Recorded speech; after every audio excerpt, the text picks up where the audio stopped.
우리 구주의 나심을 기뻐하며 예배하는 성탄 주일입니다. 히브리서 말씀을 잠깐 내려놓고 성탄 말씀을 함께 나누도록 하겠습니다. 여러분 성탄이라고 하면 머리에 떠오르는 사람이 누가 있습니까? 어떤 인물이, 어떤 이름이 떠오르십니까? 예, 아기 예수님이 제일 먼저 떠오르죠. 그 다음에 또 누가 떠오르나요? 마리아가 떠오를 것이고, 그 다음에 동방박사가 떠오를 거고, 뭐 목자들도 떠오르고, 그렇죠? 헤롯 대왕, 뭐 예수님을 죽이려고 했던 헤롯 대왕도 성탄절에 관계된 인물로 떠오릅니다. 그런데 이 떠오르는 인물 중에 아마 요셉이 떠오른다라고 생각한 사람은 아마 아무도 없었을 것 같습니다. 그도 그럴 것이 성탄의 스토리에 요셉은 단 한마디의 대사도 나오지가 않습니다. 그러다 보니 성탄에 관한 그림 한 장을 그린다면 그 그림 속에 요셉이 그려질 확률은 매우 적을 것이라고 생각합니다. 그가 그려진다면 말구유 위에 놓인 옆에 있는 마리아 품에 안긴 예수님, 그 옆에 있는 요셉, 뭐 이 정도 그렇게 될지언정 요셉이 먼저 생각나지는 절대 않을 것 같습니다. 그러나 여러분, 요셉이 잘 보이지 않는다고 해서 요셉의 역할이 진짜 미약한 것일까요? 저는 그렇지 않다라고 생각합니다. 그렇다면 요셉이 이 거대한 하나님의 구원 역사에 중요한 역할에 캐스팅되어서 뽑힐 수 있었던 이유는 도대체 무엇이었을까요? 하나님은 요셉의 도대체 어떤 면모를 보고서 내 아들 예수가 성육신하여 인간의 몸을 입고 갈 때에 그 아버지의 역할을 할 자가 이 요셉이 딱이겠다, 이런 생각으로 하나님이 뽑으실 때 요셉의 도대체 어떤 면모가 거기에 적합했을까? 전 우주 역사에서 가장 위대한 최고봉의 역사 스토리에 캐스팅되기 위해서 어떤 면을 하나님은 주목하셨을까요? 저는 요셉에게서 발견할 수 있는 귀한 삶의 자세 세 가지가 그 원인 아닐까라고 그냥 추측해 봅니다. 그 세 가지 오늘 같이 한번 살펴보면서 여러분에게도 이 세 가지가 그대로 구비되어서 하나님이 쓰시는 귀한 일꾼으로 그렇게 세움 받으시기를 주의 이름으로 축복합니다. 첫 번째 요셉의 모습은요, 훌륭한 인격으로 무장된 신앙인이었습니다. 19절에 보시면 성경은 요셉을 한마디로 이렇게 설명합니다. 의로운 사람이라 이렇게 소개하고 있습니다. 요셉의 어떤 면이 의로웠을까요? 아내의 허물을 덮어준 의로움, 그렇죠? 그거 의로운 모습입니다. 그것도 의롭지만 그 외에 역사 속에 숨겨진 이야기가 또 있습니다. 여러분, 요셉과 마리아가 어느 지역에 살았던 사람인지 아십니까? 원래 요셉과 마리아가 살았던 지역은 어디였을까요? 갈릴리 나사렛입니다. 베들레헴 아니죠? 갈릴리 나사렛, 촌동네 사람이었습니다. 자, 누가복음 2장 3절에서 5절 읽어보겠습니다. 모든 사람이 호적하러 각각 고향으로 돌아가매 요셉도 다윗의 집 족속이므로 갈릴리 나사렛 동네에서 유대를 향하여 베들레헴이라 하는 다윗의 동네로 그 약혼한 마리아와 함께 호적하러 올라가니 마리아가 이미 잉태하였더라.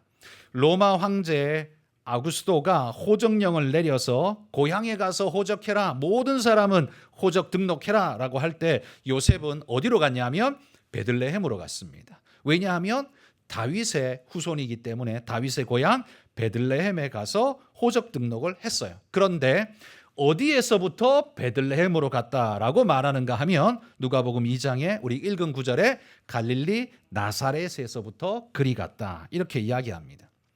베들레헴 사람인데 나사렛에 살고 있었어요. 고향이 아닌 타향에 살고 있었단 말이죠.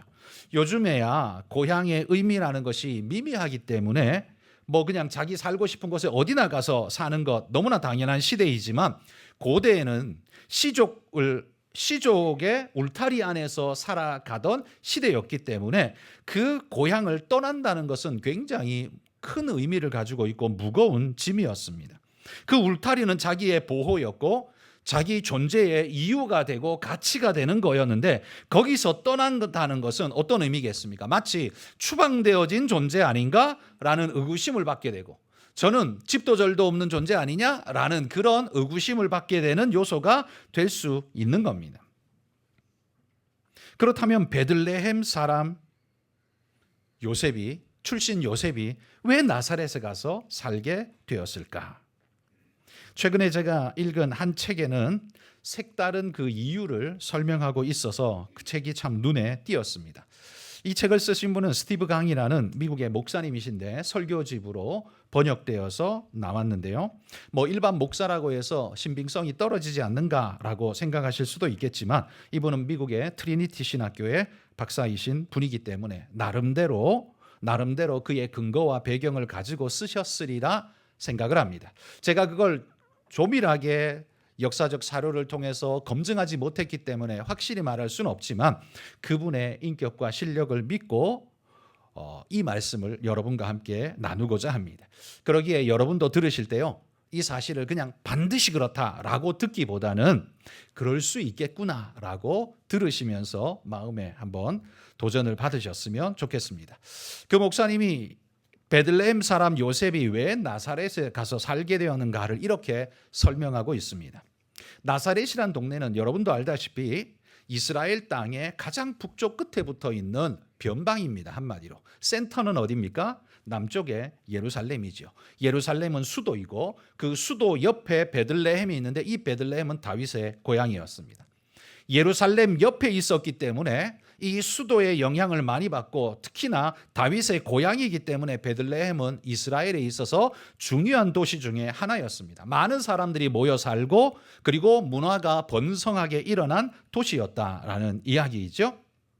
그러나 나사렛은 저 수도에서 저 끄트머리에 있는 변방이기 때문에 아주 한마디로 촌동네라고 말하는 것이 맞을 겁니다.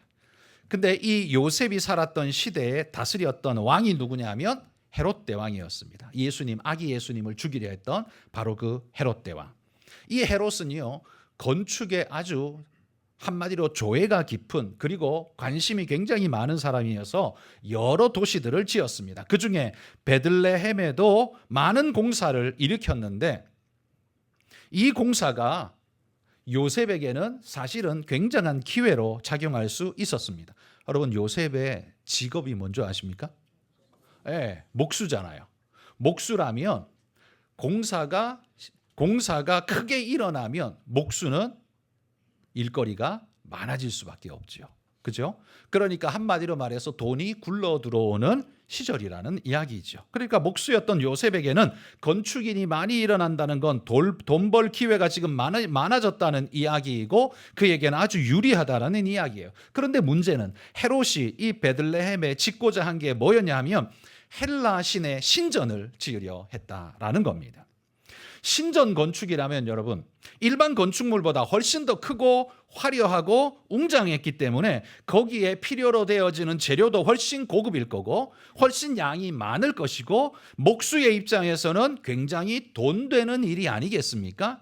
그런데 요셉은요, 하나님이 자신의 주신 은사와 달란트를 이방 신전을 짓는데 사용하고 싶지 않은 것이었습니다. 아무리 돈을 많이 준다고 해도 그런 일에 자신의 달란트를 사용하고 싶지 않았다는 거예요. 그가 그 동네에 계속 산다면 어떻게 되겠습니까? 헤롯이 모든 목수들 다 차출해와 해서 다 그냥 강제로 끌려오겠죠. 하기 싫어도 식민지 상태에서는 강제로 할 수밖에 없었겠죠. 물론 돈은 받았겠지만 원치 않는 신전 짓는 일, 거기에서 압박받으며 강제로 해야 되는 일, 이것을 그는 거부해서 그가 베들레헴을 떠나 촌동네 나사렛으로 옮겨가 살았다라고 이 분은 이야기를 합니다. 이 이야기가 얼마나 사실인지 신빙성이 있는지는 저는 잘 모르겠습니다만 사실이라는 근거를 그냥 전제를 두고서 같이 이야기를 한번 생각해 봅시다. 여러분, 어쨌든 요셉은요, 건축의 붐이 일어난 보장된 수입을 버리고 신앙 때문에 버리고 우상 숭배에 동참할 수 없다는 이유 때문에 그 많은 수입을 버린다는 것. 여러분, 이거 쉬운 일입니까? 절대로 쉽지 않습니다. 눈 지끈 감고 내가 가서 예배드릴 것도 아닌데 그거 짓는 거야 상관없지 하면서 지을 수도 있을 것 아닙니까? 자기들이 알아서 하겠지 나는 짓기만 하고 나는 안 드리면 돼. 나는 예배드리러 하나님한테 가면 돼. 그렇게 생각할 수 있잖아요. 그런데 요셉은 그러지 않았다는 거죠. 요셉은요, 가난할지언정 믿음을 배반하지 않겠다는 결단이 그 마음속에 확고했습니다. 우상 숭배에 짓는 것마저도 그건 동참하는 일이다라고 믿었기 때문에 경건한 의로움으로 물질과 고향을 버리고 떠나간다 할지라도 나는 그렇게 하겠다라고 마음의 확신을 가졌다는 말이죠. 여러분들은 이러실 수 있겠습니까? 돈 되는 대목인데 그거 버리고 신앙 때문에 버리고 떠나가실 수 있겠습니까? 일을 안 하는 정도가 아니라 고향과 친척 아비집을 떠나는 그 일을 하실 수 있겠습니까? 이로 보건대 요셉은 실리를 따라가는 사람이 아니라 진리를 따라가는 사람이라는 사실을 우리는 볼 수 있습니다. 성경이 그를 의로운 사람이라고 지칭하는 것도 단순히 아내 마리아를 보호하고자 하는 선한 마음 그 정도만이 아니라 그 이전에 이미 그가 갈릴리에 살게 된 이 이유만을 놓고 봐서도 그가 하나님 앞에 의로운 자라는 보증이 될 만한 모습이다라고 말할 수 있다는 거죠. 여러분, 우리는 성경에서 오히려 그 반대로 돈 때문에 신앙을 팔아버리는 사람들의 이야기도 종종 듣습니다. 가장 대표적인 사람 누굽니까? 가룟 유다이죠. 돈 때문에 예수님 스승을 팔아먹은 자이죠. 뿐만 아니라 구약에 보면 발람이라는 선지자가 있습니다. 그는 선지자라는 이름을 가졌지만 돈에 팔려서 무너진 존재가 되었죠. 그러나 그는 처음에는요, 호기롭게 사람들 앞에서 나는 절대로 하나님 말씀대로 한다라고 큰 소리 쳤던 사람이었습니다. 민수기 22장 18절 읽어보겠습니다. 발람이 발락의 신하들에게 대답하여 이르되 발락이 그 집에 가득한 은금을 내게 줄지라도 내가 능히 여호와 내 하나님의 말씀을 어겨 덜하거나 더하지 못하겠노라. 지금 이 말은 내용이 이런 거죠. 금은보화를 네가 한 트럭 들고 온다 할지라도 나는 절대로 하나님 뜻에 위배되는 일은 못하겠다. 지금 이렇게 말한 거예요. 여러분, 이 말이 진짜일까요? 근데 이 말은 가짜였습니다. 말은 그렇게 멋들어지게 했지만 정작 그의 태도는 계속해서 어떤 모습을 보여줘요? 하나님한테 계속 추근됩니다. 하나님, 내가 저주만 안 하면 되잖아요. 거기 그냥 따라서 가보면 좋을 것 같은데 계속 추근대면서 하나님 앞에 가겠다고 엄마 치마 자락 붙들고 늘어지는 꼬마 애처럼 그렇게 매달렸습니다. 그때 하나님께서 이렇게 말씀하셨죠. 그러면 가라. 그러나 조건을 걸으셨어요. 그러나 절대로 내가 시킨 대로만 말해라. 조건을 걸고 하나님이 그를 보내셨습니다. 발람은 발락의 사람들과 함께 따라갔습니다. 결국 어떻게 됐을까요? 이 발람은 하나님 뜻대로 한 것이 아니라 돈의 뜻대로 하고 말았습니다. 그가 어떻게 했는지는 성경의 요한계시록이 증언합니다. 요한계시록 2장 14절 읽어봅시다. 그러나 내게 두어 가지 책망할 것이 있나니 거기 내게 발람의 교훈을 지키는 자들이 있도다. 발람이 발락을 가르쳐 이스라엘 자손 앞에 걸림돌을 놓아 우상의 제물을 먹게 하였고 또 행음하게 하였느니라. 여러분, 여기 뭐라고 말합니까? 발람은요, 앞에서는 하나님 뜻대로 하겠다라고 호언장담했었습니다. 그러나 결론은 어때요? 발람이 몰래 발락을 가르쳐 뭘 가르쳤다는 소리일까요? 코칭해줬다는 말입니다. 어떻게 하면 저놈들을 무너뜨릴 수 있는지 내가 직접 저주는 못하지만 그런 효과가 날 수 있도록 내가 가르쳐 주지. 그러면서 발락이 뭘 가르쳐 줬냐면 저 이스라엘 백성들이 하나님이 싫어하는 죄를 짓도록 유혹해 만들어. 그러면 걔들이 그 유혹에 빠져서 죄를 지으면 내가 저주하지 않아도 하나님이 알아서 저주하실 거야. 그렇게 가르쳐 줬다는 말이죠. 그렇게 교묘하게 가이드함으로써 이스라엘이 그 죄에 빠지고 무너져 하나님의 심판에 떨어지도록 만들어버렸다는 겁니다. 여러분, 돈 때문에 신앙을 판 자, 가룟 유다만 있는 게 아니라 구약에 발람 같은 자도 있었습니다. 성경은 이런 사람을 두고 불의한 자라고 부르고 있습니다. 그러나 요셉, 오늘 본문의 주인공 요셉은 어떻습니까? 불의한 제물로 자신의 신앙을 더럽히기를 원치 않았습니다. 불의함으로 배부르게 사느니 차라리 나는 의로움으로 가난하게 살겠다라는 결단을 한 사람이었다는 말이죠. 그래서 성경은 요셉을 가리켜서 의로운 사람이라고 보증해 주고 있는 겁니다. 하나님께서요, 저 하늘에서 당신의 위대한 역사를 쓰시려고 하나님의 쓰실 만한 일꾼이 누구인가를 두루 찾아보시다가 하나님 눈에 띌 만한 뭔가를 가지고 있는 사람, 그들이 여러분이 되시기를 소망합니다. 요셉이 그런 인물이었다는 말이에요. 요셉은 물질의 유혹에 넘어지지 않고 오히려 하나님 앞에 선한 신앙과 양심을 지키기 위해 물질뿐만 아니라 본토 친척 아비집까지 버리는 아브라함의 믿음을 진짜 고스란히 가지고 있는 자구나, 이게 눈에 띄었다는 말이죠. 그리고 그런 모습이 내가 내 아들 예수 그리스도를 이 땅에 보낼 때 거기에 역할, 부모의 역할을 맡기기에 적합한 자로구나라고 하나님께서 그렇게 인정하실 만큼 인정받은 자라는 이야기죠. 여러분, 하나님께 의로운 자라는 인정을 받으면 그 다음 일은 어떻게 될까요? 그 다음은요, 하나님이 책임지시지 않습니까?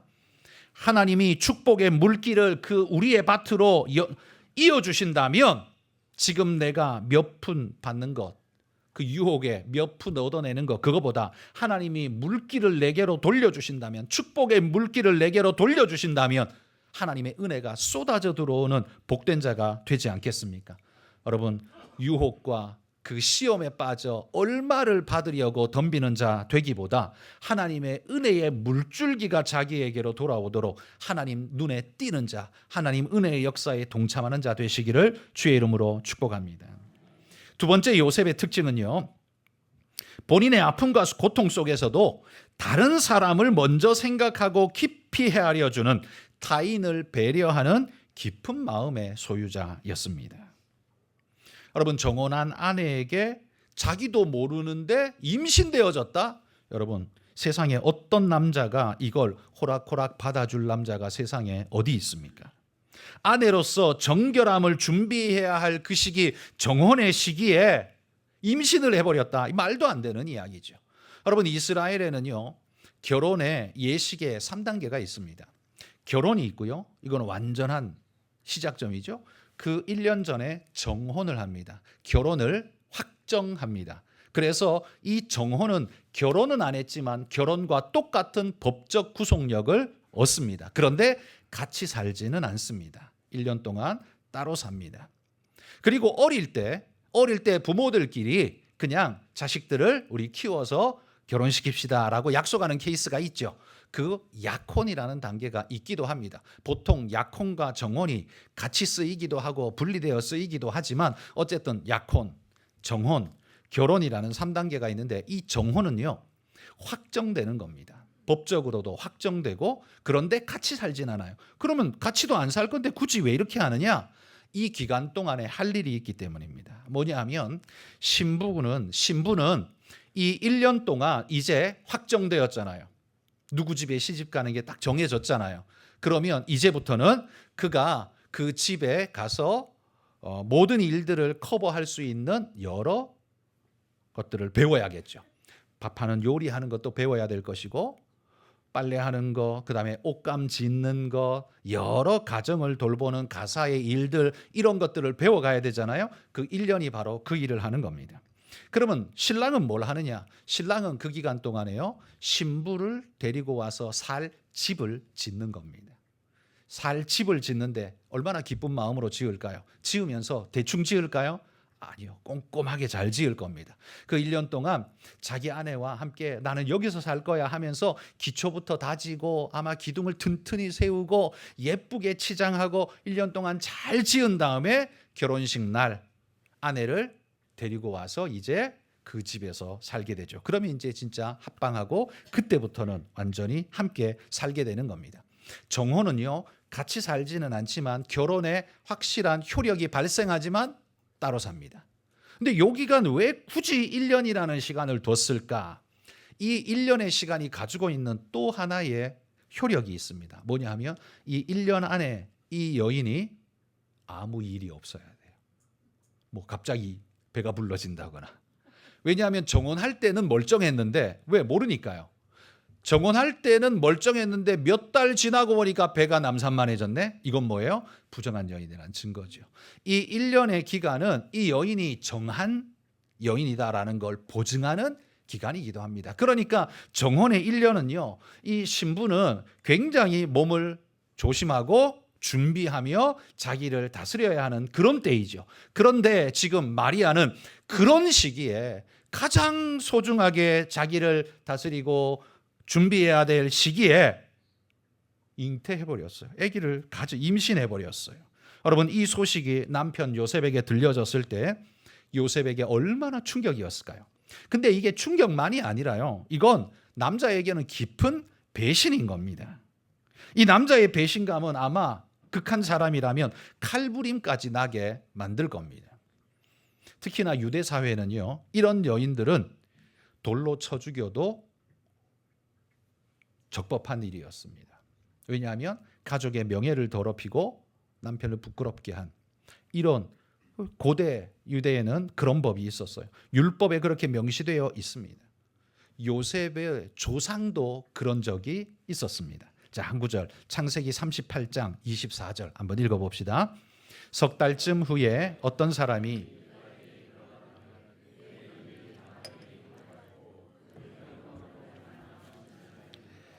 유다가 이르되 그를 끌어내어 불사르라. 여기 이 사건 무슨 사건인지 눈치채셨습니까? 야곱의 넷째 아들 유다가 일가를 이루고 아들 셋을 낳았습니다. 아들들도 장성하여서 장자의 아들이 결혼을 했습니다. 며느리를 데리고 왔죠. 그런데 얼마 있지 않아서 자식 없이 장자가 죽어버렸습니다. 유대에는 장자가 형이 자식 없이 아들 없이 죽으면 동생이 그 형수를 취하여서 그 형의 계보를 이어주는 일명 형사 취수 제도가 있었습니다. 그래서 이 동생이 그 역할을 맡아서 이 형수를 취했습니다. 이건 그 사회, 그 시대 사회에는 적법한 일이었으니까요. 그런데 문제는 이 동생도 자식 없이 죽어버렸습니다. 자, 그러니까 막내 아들 하나가 남아 있는데 유다의 입장에서는, 여러분 좀 죄송합니다만 옛날 어른들 표현을 빌리자면 이런 생각하지 않을까요? 아니, 저 며느리가 들어와서 내 아들 다 잡아먹었네. 아마 이런 표현을 아마 그 시대 어른들이라면 썼을 것 같아요. 남아있는 셋째 내 아들, 얘까지 죽을까 봐 걱정이 된 거죠. 다행히 얘는 좀 어렸어. 그래서 유다가 그 며느리에게 뭐라고 말하냐면, 얘가 아직 어리니까 장성하여 클 때까지 너는 네 집에 가 있다가 나중에 부르면 오거라. 그리고는 자기 친정으로 보내버렸어요. 그러니까 이 여인도 할 말이 없으니까 가서 기다렸습니다. 근데 이 셋째 아들이 자랐습니다. 어느 정도 장성했어요. 이제는 불러도 될 만한 때가 된 것 같은데, 그런데도 부르지를 않습니다. 왜요? 죽을까 봐. 유다가 자기 막내 아들마저 죽을까 봐 부를 수가 없는 거예요. 안 불렀어요. 그러니까 이 며느리가 계획을 세우기 시작합니다. 계획을 세워서 이 유대인들은 목동들이니까 이 양들을 데리고 멀리까지 목초지를 찾아다니지 않습니까? 멀리 찾아다니는데 자기 시아버지가 지금 자기가 있는 그 동네 근처까지 왔다는 거예요. 그 소식을 듣고는 이 며느리가 얼굴에 베일을 쓰고, 이거는 일반 여인들이 하지 않고 이 창기들이 하는 것이었는데, 그 표시였는데, 베일을 쓰고 동네 입구에 톡하니 앉아가지고 그렇게 있었던 거예요. 그러니까 유다가 가다가 창기인 줄 알고 그에게 들어간 거죠. 그리고는 징표를 주고, 지금 돈이 없으니까 징표를 주고 그냥 돌아가 버렸습니다. 이 며느리는 이제 그 베일을 벗고 그 징표를 붙들고 지냈는데 임신을 하게 된 거예요.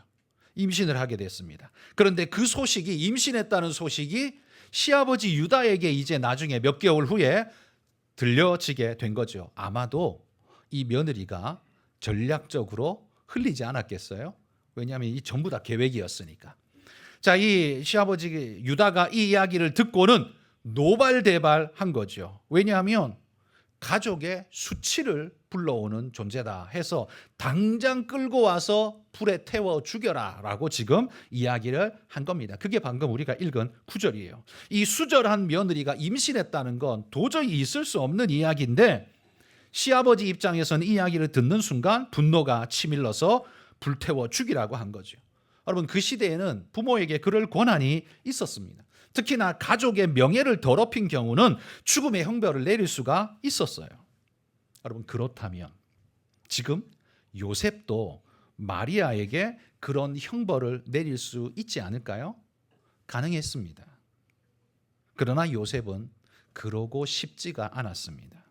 왜냐하면 본문 19절에 보면 요셉이 어떤 일을 행하냐면 가만히 끊고자 하여 이렇게 말합니다. 뭘 끊어요? 정혼한 관계, 정혼했다는 관계를 조용히 끊고자. 조용히라는 말은 몰래 끊고자 했다는 소리죠. 왜 그랬을까요?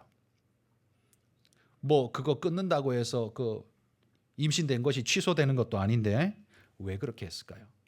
요셉이 지금 그렇게 하려고 하는 이유는 자기가 수치스럽고 이런 여자는 데려올 수 없어. 그래서 그런 게 아니라 마리아를 살리기 위해서 그렇게 한 겁니다. 그래서 의로운 자라는 이야기를 하는 거예요. 왜 그러면 이게 살려지느냐 하면 정혼한 여자가 자기 신랑, 남편 아닌 다른 사람 때문에 임신을 했다면 돌에 맞아 죽는 것이 그 시대의 법이었습니다. 죽을 수밖에 없는 거예요. 그런데 만약에 이 여자가 그냥 정혼한 것도 없고 처녀라면, 율법에 보면 이런 이야기가 있습니다. 처녀가 성읍 바깥에 나가거나 일 보러 갔다가 웬 남자에게 추행을 당해서 어려움을 당해서 임신을 하게 되거나 하게 될 경우에 어떻게 하느냐 하면 이 남자는 이 여인을 자기 아내로 삼아야 돼요.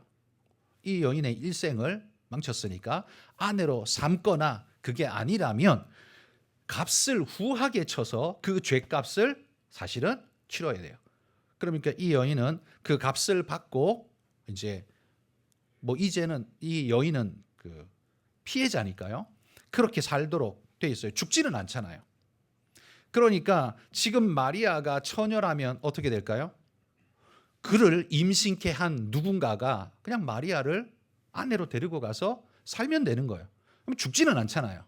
요셉의 입장에서는 이런 상황에서 내가 아내로 데려오기도 불가하고 그렇다고 죽이자니 그건 너무하고 그래서 이 여인을 살릴 수 있는 방안은 조용히 끊어서 이 여인이 아예 정혼도 안 했던 것처럼 처녀인 것처럼 만들어서 다른 남자가 데리고 살도록 함으로써 생명을 유지시키고자 하는 것이 그게 요셉의 생각이었다는 말이죠. 참 착한 생각이죠. 마리아를 되게 생각을 많이 해주는 것 같습니다. 일반적으로 보통 사람들은 생각하기가 쉽지 않은 일이죠. 여러분, 요셉이라고 왜 분노가 안 생겼을까요? 배신감은 극한 분노를 만들어내지 않겠습니까? 그 마음이 왜 고통스럽지 않았겠습니까?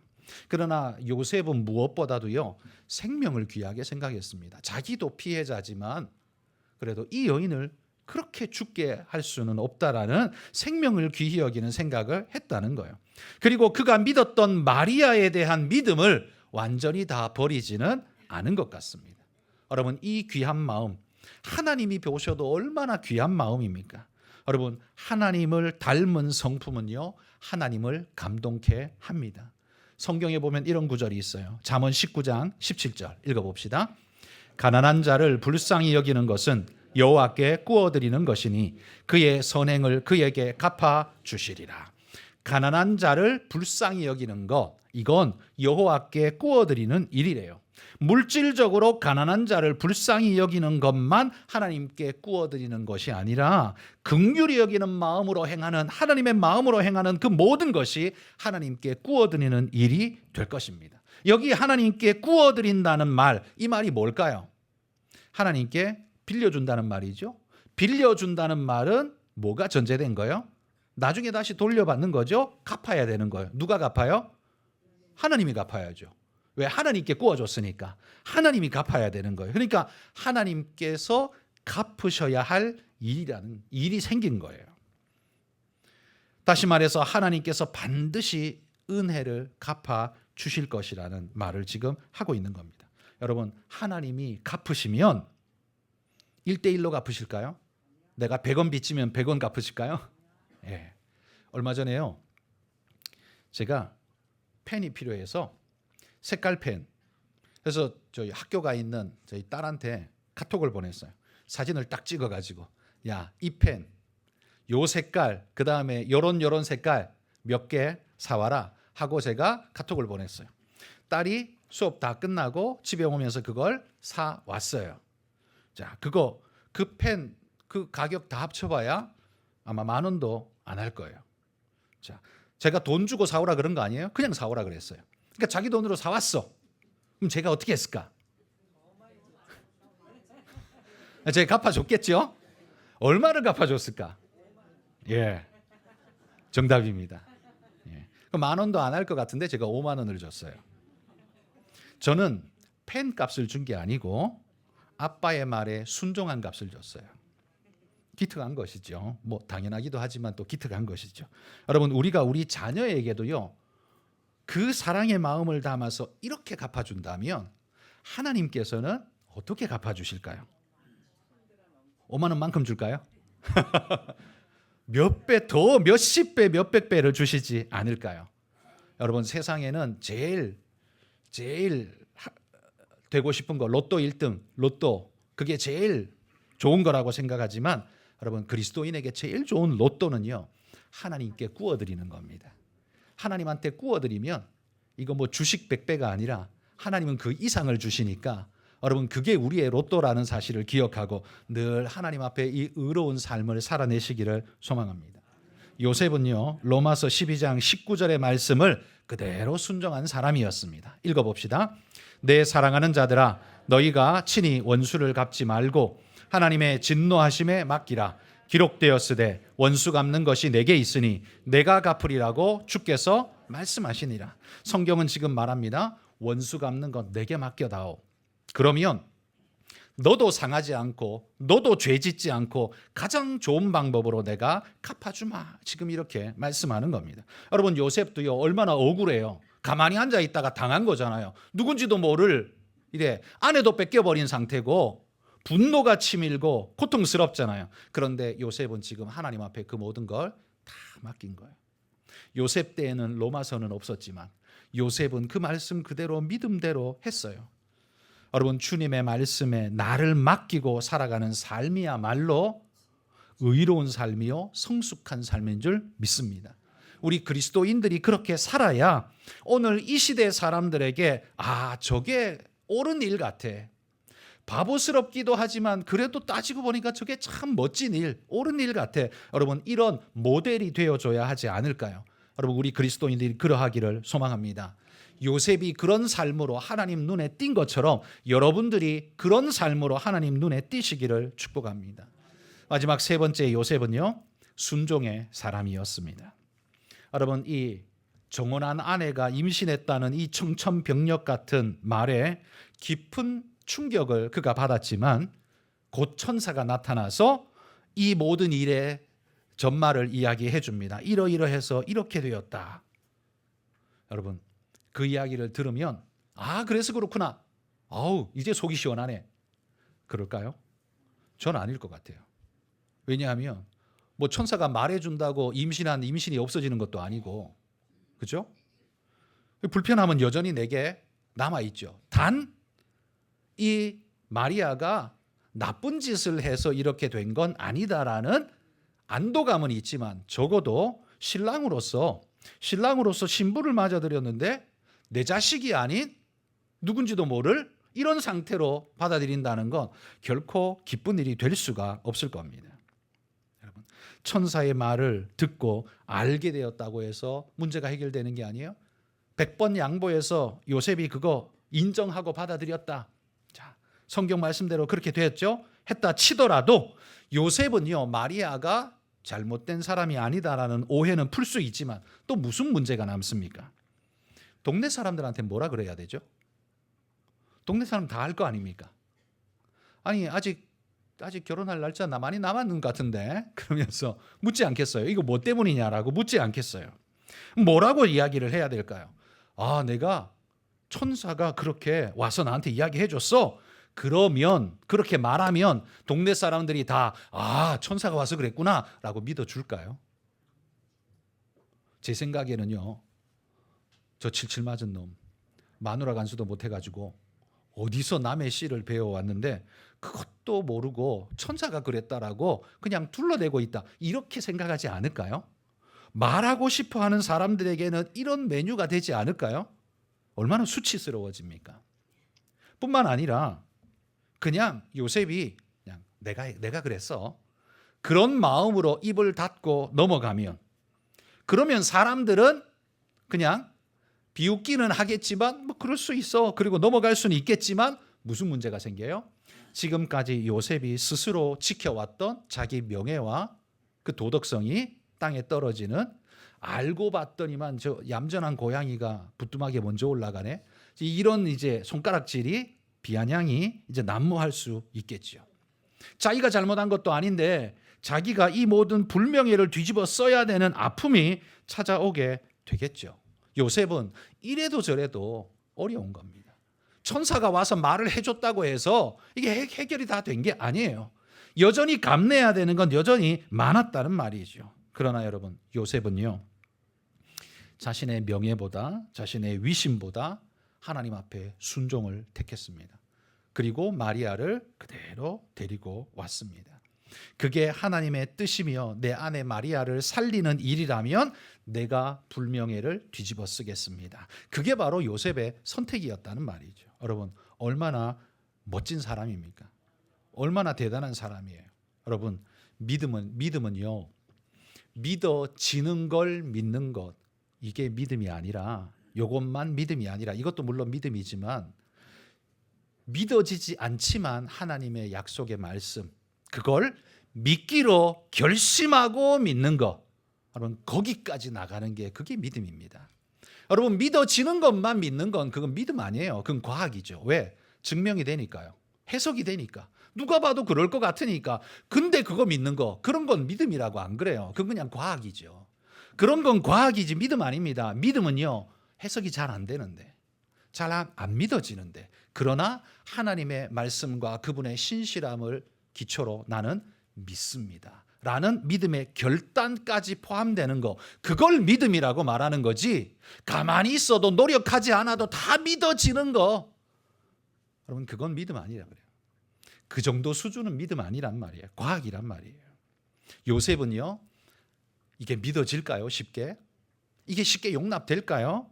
안 되는데도요, 결단했습니다. 하나님, 이게 하나님이 하신 일이라면 그대로 받겠습니다.